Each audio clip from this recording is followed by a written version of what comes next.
नमस्कार, खबर उत्तराखंड में आपका स्वागत है। मैं हूं आरिश अजहर, आपके साथ रुक करेंगे इस वक्त की सुर्खियों पर। देहरादून में नगर स्वास्थ्य अधिकारी पर गिरी गाज। शहरी विकास विभाग ने मुख्य नगर स्वास्थ्य अधिकारी डॉक्टर अविनाश खन्ना को हटाया। चंपावत में प्रयोगशाला में प्रैक्टिकल के दौरान गिरी केमिकल की बोतल, गंध से 7 छात्राएं हुई बेहोश। और उत्तराखंड में पलायन सबसे बड़ी चुनौती, कैबिनेट मंत्री सौरभ बहुगुणा ने कहा पलायन रोकने के लिए सरकार सक्रिय। गाजियाबाद की घटना के बाद देहरादून प्रशासन सतर्क, बच्चों के डिजिटल व्यवहार की होगी कड़ी निगरानी। नैनीताल में 124 लोग ले रहे दोहरी पेंशन, कैग की रिपोर्ट में फर्जीवाड़े उजागर। और उत्तराखंड में फिर बदलेगा मौसम का मिजाज, आने वाले इन 2 दिनों में बारिश और बर्फबारी के आसार। आप देख रहे हैं के न्यूज, खबरों का सारथी। और वित्त मंत्री निर्मला सीतारमण द्वारा सदन में प्रस्तुत किए गए आम बजट को लेकर राज्यसभा सांसद महेंद्र प्रसाद भट्ट ने प्रेस वार्ता करते हुए उत्तराखंड के लिए बजट को ऐतिहासिक बताया। उन्होंने कहा कि इस बजट में उत्तराखंड के सर्वांगीण विकास का प्रतिबिंब दिखता है।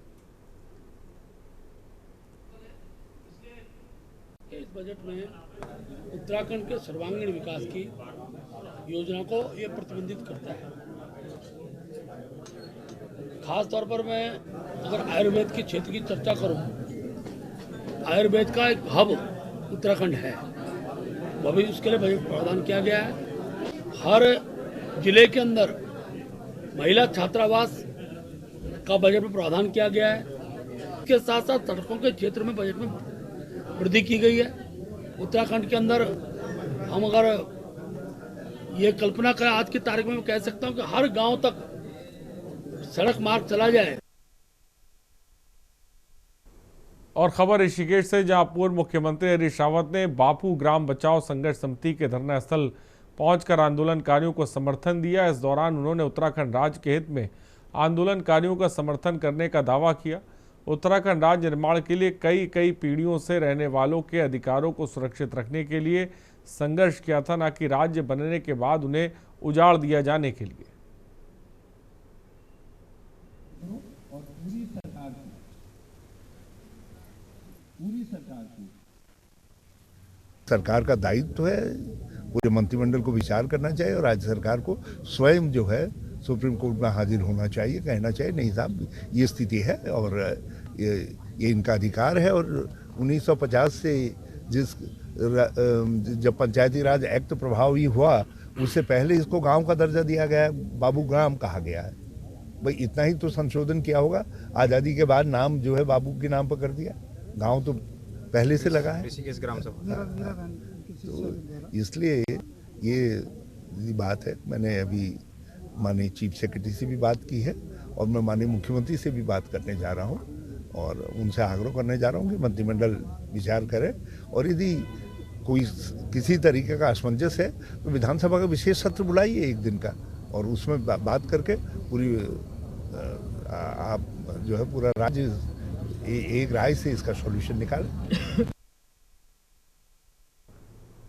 और उत्तराखंड एसटीएफ ने कुख्यात वाल्मीकि गैंग के खिलाफ बड़ी कार्रवाई करते हुए मनीष बॉलर मामले में एक और अभियुक्त को गिरफ्तार कर लिया। वरिष्ठ पुलिस अधीक्षक एसटीएफ नवनीत सिंह बुल्लर ने स्पष्ट किया कि संगठित अपराध और अपराधियों से साठगांठ रखने वालों को किसी भी सूरत में बख्शा नहीं जाएगा।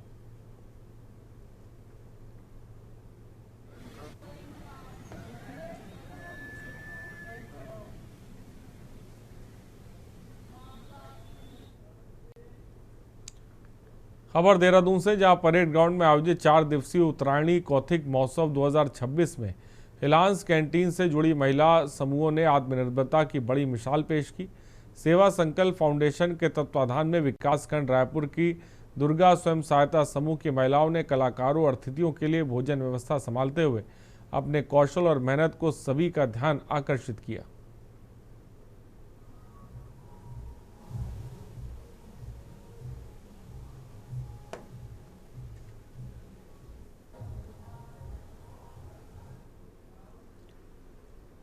कैबिनेट मंत्री गणेश जोशी ने आज केंद्र सरकार की महत्वाकांक्षी योजना के अंतर्गत मसूरी के बालरोगंज क्षेत्र में स्थापित अर्बन आयुष्मान आरोग्य मंदिर का विधिवत लोकार्पण किया।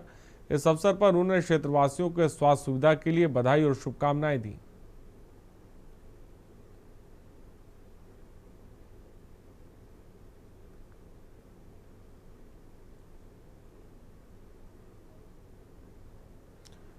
हल्द्वानी के चर्चित ठेकेदार धनंजय गिरी ने जुड़े बड़े फर्जीवाड़े के मामले में आईजी कुमाऊं रिद्धिम अग्रवाल ने सख्त रुख अपनाया। जांच में लापरवाही बरतने पर आईजी ने बोटिया पड़ाव चौकी इंचार्ज अनिल कुमार को निलंबित कर दिया। ये कार्रवाई धनंजय गिरी के खिलाफ चल रहे करोड़ों रुपए के फर्जीवाड़े के जांच में लापरवाही पाई जाने के एवज में की गई है।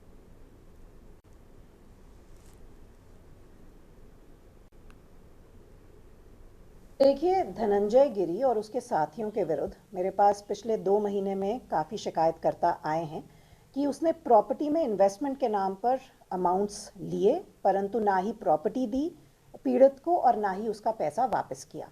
तो लगभग जब इसकी हम लोगों ने क्रिमिनल हिस्ट्री देखी तो 2018 से लगभग 9 केसेस धनंजय और इसके साथियों के विरुद्ध कायम हैं। इन केसेस में चार्जशीट अवश्य हुई है, परंतु किसी भी प्रकार से पीड़ित को अपना पैसा वापस नहीं मिला है। अल्मोड़ा में कैबिनेट मंत्री रेखा आर्य ने स्पष्ट किया कि विकास कार्यों में लापरवाही बरतने वाले अधिकारियों के खिलाफ कड़ी कार्रवाई की जाएगी। उन्होंने कहा कि मुख्यमंत्री घोषणाओं सहित सभी जनहित योजनाओं को समयबद्ध और गुणवत्तापूर्ण ढंग से पूरा करना सरकार की प्राथमिकता है।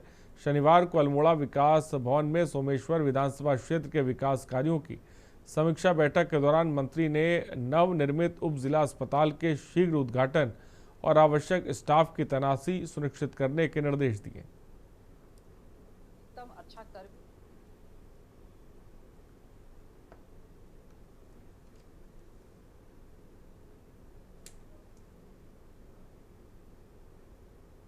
और डोईवाला नगर पालिका में सम्मान समारोह का भव्य आयोजन किया गया। नगर पालिका अध्यक्ष नरेंद्र सिंह नेगी और सभी 20 सभासदों और सफल 1 वर्ष के कार्यकाल के अवसर पर कार्यक्रम आयोजित हुआ। स्वच्छता अभियान में उत्कृष्ट कार्य करने वाले पर्यावरण मित्रों को सम्मानित किया गया।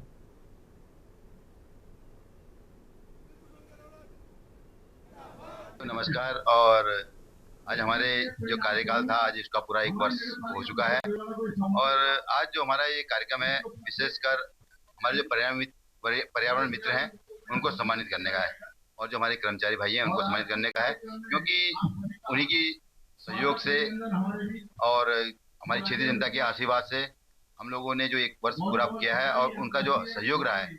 पालिका परिषद डोईवाला के सम्मानित अध्यक्ष नरेंद्र सिंह नेगी, नंदू भाई को और तमाम जो सभासद हैं, यहाँ के जो कर्मचारी अधिकारी हैं, जिन्होंने 1 साल में भविष्य की दिशा निर्धारित की है और 1 वर्ष में तमाम तरह के जो विकास कार्य चाहिए जनता को, उन विकास कार्यों को अंजाम तक पहुंचाने का काम किया है। मेरी ओर से बहुत बहुत शुभकामनाएं। और केंद्र सरकार के हालिया बजट और देश की आर्थिक प्रगति को लेकर पेट्रोलियम एवं प्राकृतिक गैस मंत्री हरदीप सिंह पुरी ने विस्तार से सरकार की उपलब्धियों को सामने रखा। उन्होंने कहा कि यह बजट केवल वार्षिक आय व्यय का दस्तावेज नहीं है, बल्कि भारत को वैश्विक आर्थिक महाशक्ति बनाने की दिशा में एक मजबूत कदम है। बहुत बहुत धन्यवाद, आपका स्वागत है। मैं आपके सामने एक केंद्रीय मंत्री नहीं, एक भारतीय जनता पार्टी का कार्यकर्ता के नाते सामने आ रहा हूं और आज के दिन हमारे मंत्रिमंडल में जो मेरे साथी हैं वो अलग अलग स्थान पे जाके जो 2026-27 का बजट है उस पे भाई साहब देखिए, ये बजट मेकिंग जो होती है, आप तो सब सीनियर पत्रकार हो, ये एक तरीके से एनुअल एक्सरसाइज होती है जिसमें आप अपना रेवेन्यू साइड देखते हैं कि कितना आपकी आमदनी है और उसमें एक्सपेंडिचर साइड देखते हैं। और अल्मोड़ा विकास भवन में कैबिनेट मंत्री रेखा आर्य ने अधिकारियों के साथ विकास कार्यों की समीक्षा बैठक की। बैठक के दौरान मंत्रियों ने विभिन्न विभागों द्वारा संचालित योजनाओं की प्रगति की जानकारी ली और कार्यों में हो रही देरी पर नाराजगी जाहिर की। मंत्री रेखा आर्य ने अधिकारियों को निर्देश भी दिए।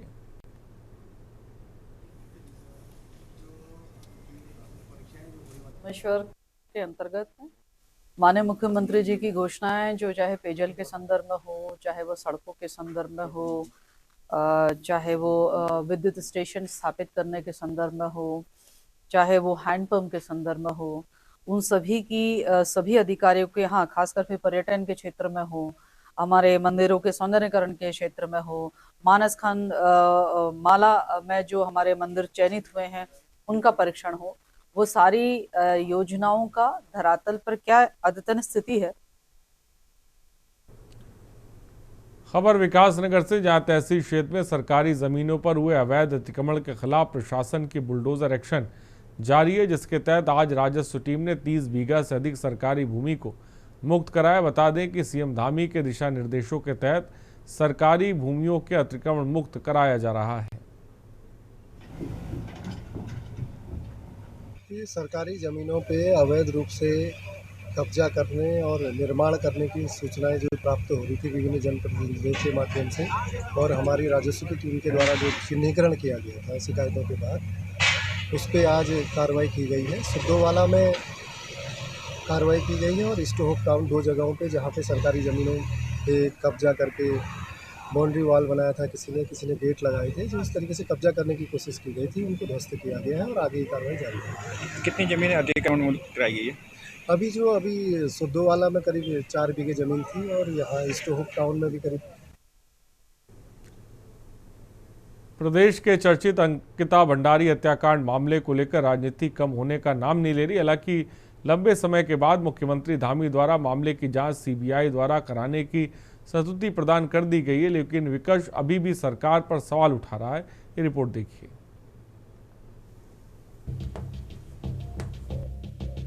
अंकिता भंडारी हत्याकांड मामले में 8 फरवरी को देहरादून में होने जा रही महापंचायत की तैयारियां तेज हो गई हैं। विभिन्न सामाजिक जन सरोकारों से जुड़े संगठनों, राज्य आंदोलनकारियों और राजनीतिक दलों की एक महत्वपूर्ण बैठक की, जिससे आने वाली 8 जनवरी को देहरादून के परेड ग्राउंड में आयोजित होने वाली महापंचायत को सफल बनाने की रणनीति तैयार की गई है। अंकिता न्याय यात्रा संयुक्त संघर्ष मंच की ओर से बुलाई गई इस बैठक में 40 से ज्यादा संगठनों ने भागीदारी की। इस दौरान सभी विपक्षी राजनीतिक दलों, सामाजिक और जन सरोकारों से जुड़े संगठनों के प्रतिनिधियों ने भाग लिया। वहीं मुख्यमंत्री पुष्कर सिंह धामी ने साफ किया कि बेटी अंकिता के मामले में सरकार के सभी की मांग के चलते सीबीआई जांच की मांग को स्वीकारा है। इसके बाद ही विपक्षी दल अंकिता की मौत पर राजनीति कर रहे हैं। विपक्ष का आरोप है कि तमाम मामले में सरकार के निर्देश पर की जा रही सीबीआई जांच पूरी तरह से छलावा है। साथ ही जांच को सुप्रीम कोर्ट की निगरानी में करवाने के लिए भी विपक्ष जोर डालता हुआ नजर आ रहा है। यही वजह है कि सभी विपक्षी दलों ने महापंचायत करने का बड़ा फैसला धामी सरकार के खिलाफ कर दिया है।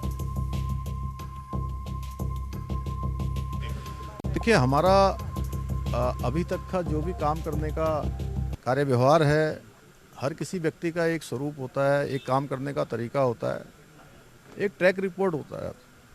और हमने जब भी जो भी कहा है हमने वो किया है। अंकिता प्रकरण हमारे राज्य के लिए ही नहीं वरन पूरे देश भर के अंदर जिस प्रकार से लोगों के संज्ञान में आया, चर्चा में आया, वो बहुत दुखद था। उसको लेकर जो भी काम सरकार कर सकती थी वो सरकार ने पहले दिन से करे, चाहे वो एसआईटी का गठन करना हो या जो 3 उसमें मुख्य आरोपी थे उनको जेल में करना हो।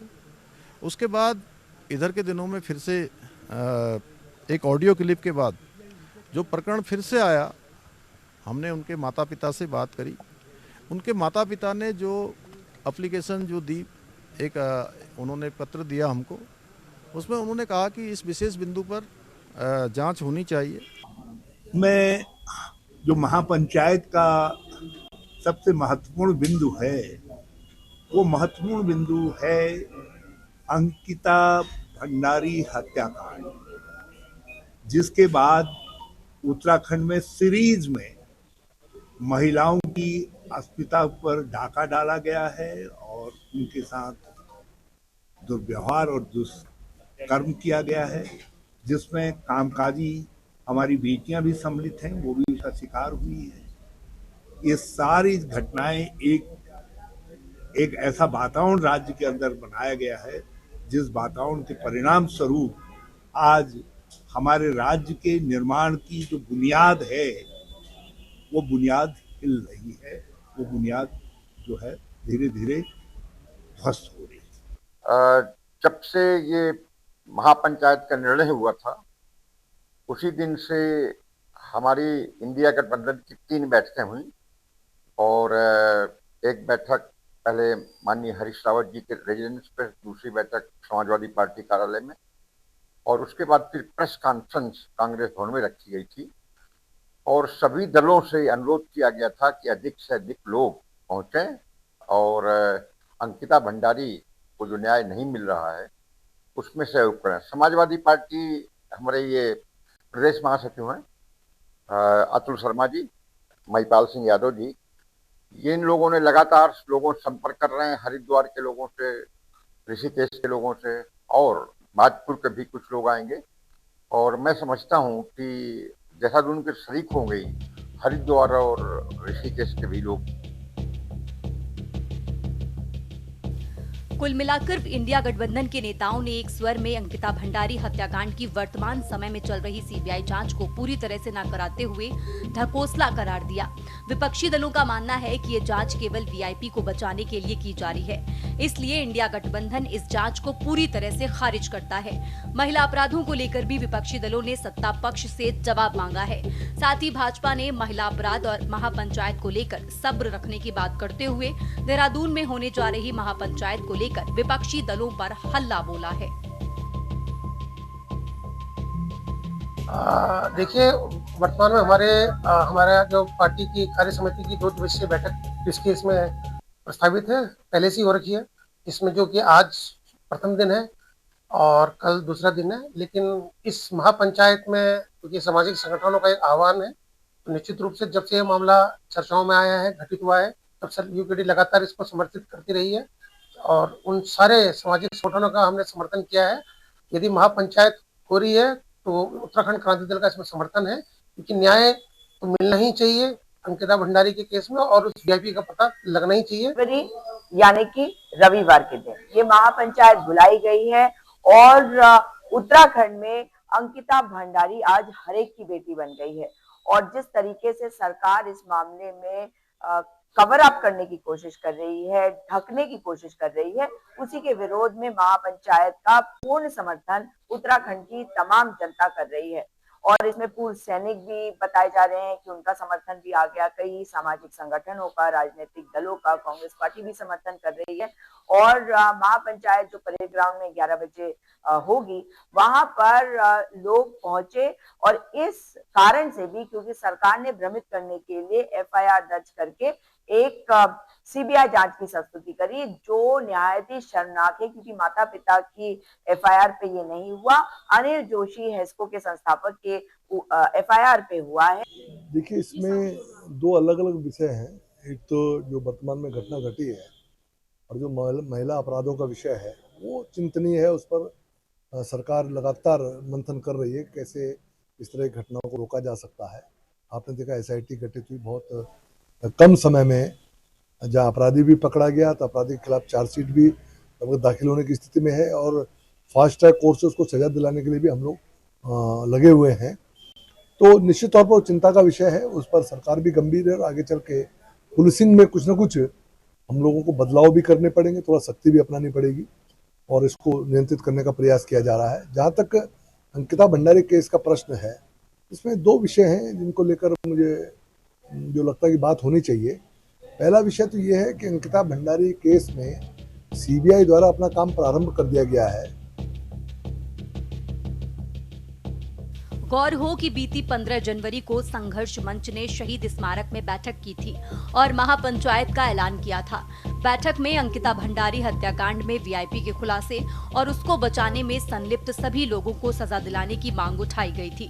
मंच का कहना है कि जब तक अंकिता को पूरा न्याय नहीं मिल जाता तब तक उनका संघर्ष जारी रहेगा। वहीं मंच ने महापंचायत में प्रदेश से काफी संख्या में लोगों के जुटने का दावा किया है।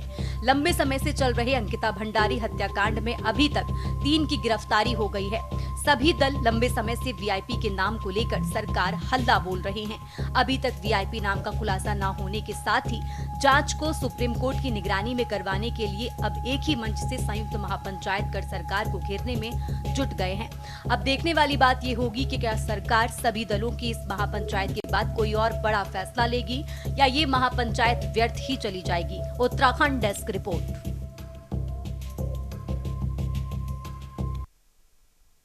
रुकते हैं एक ब्रेक के लिए, जल्द हाजिर होंगे।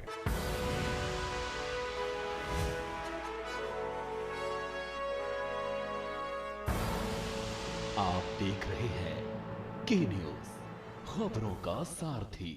और ब्रेक के बाद आपका स्वागत है। संसद में केंद्रीय बजट पेश किए जाने के बाद भाजपा सांसद अपने अपने क्षेत्रों में बजट की खूबियां गिना रहे हैं। हरिद्वार सांसद त्रिवेंद्र सिंह रावत ने प्रेस क्लब पहुंचकर प्रेस कॉन्फ्रेंस की और बजट के प्रावधानों को पत्रकारों के सामने रखा।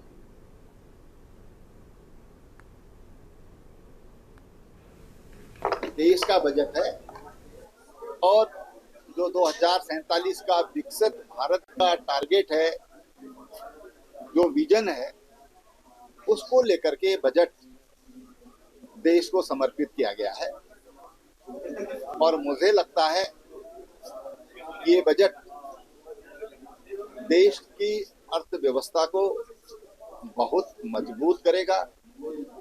देश की जो विरासत है उसको मजबूत करेगा और उस विरासत को लेकर के भारत आगे बढ़ेगा, विकसित भारत की दिशा में एक मजबूत कदम के साथ आगे बढ़ेगा।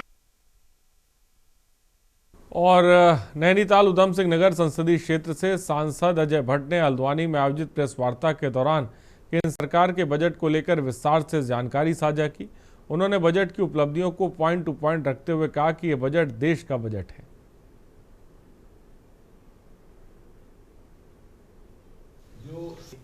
उत्तराखंड को इतना दे दिया है कि आपदा में हमारे पास हमारा खजाना भरा हुआ है, चाहे सिलक्यारा आया हो या फिर चाहे हमारे ऊपर धराली आया हो या धराली आया हो, कहीं पर भी इतना भी हमने जो नुकसान हुआ है उसकी भरपाई में विलंब नहीं लगाया है। हमारी सरकार ने, यहाँ उत्तराखंड की सरकार ने जो भी केंद्र से मांगा और माननीय प्रधानमंत्री जी सीधे यहाँ की सरकार से वार्ता करते रहे हैं, मुख्यमंत्री जी से एक एक घंटे, आधे घंटे। हमारे गृह मंत्री जी एक एक चीज की यहाँ से ब्रीफिंग लेते रहे, क्या हो रहा है। अब प्रदेश में भी सहकारिता अधिकारी आधारित टैक्सी सेवा शुरू होगी। इसको लेकर सहकारिता मंत्री डॉक्टर धन सिंह रावत ने इसके लिए अधिकारियों को निर्देश दिए हैं। वहीं कांग्रेस की प्रदेश प्रवक्ता सुजाता पाल ने सहकारिता टैक्सी को लेकर सवाल उठाए हैं।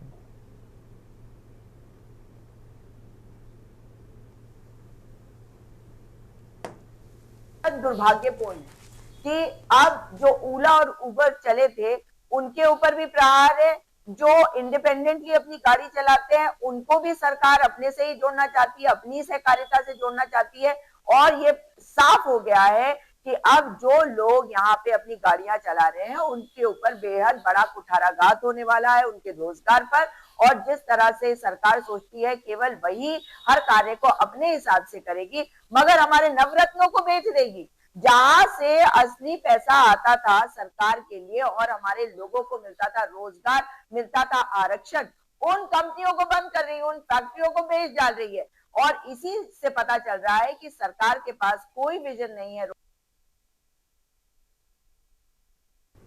खबरों में इतना ही, बने रहिए हमारे साथ। नमस्कार।